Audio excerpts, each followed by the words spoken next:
did get creative. Instead of doing something obvious, like pretending the elevator was stuck, this Japanese show got a little creative. The producer escorts their victim to the elevator, but the second they step inside, this happens.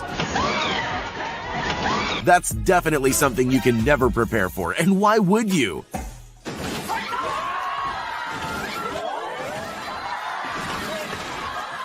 And if that wasn't enough of a shock, they then find themselves on an underground slide, covered in some kind of mysterious goo. New fear unlocked, anyone?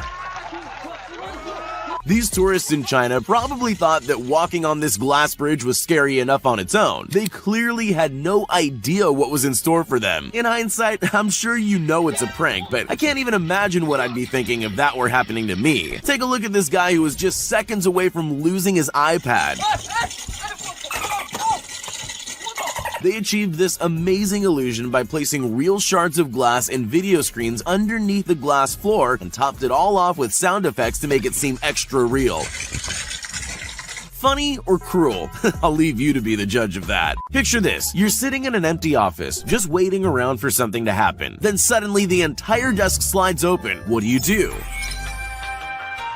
Some people would make a run for the exit as quickly as possible. These people, on the other hand, made the mistake of being curious enough to stay and look. That's exactly what the pranksters wanted. Before they knew what was happening, they had a face full of cream. It looks like it got everywhere too. That guy must have been glad he was wearing glasses, although he doesn't seem very happy about any of it. In the old days, all you needed for a good prank was a telephone, but those were simpler times. If you want to execute a really great prank now, you probably need to look into purchasing an extremely realistic dinosaur costume.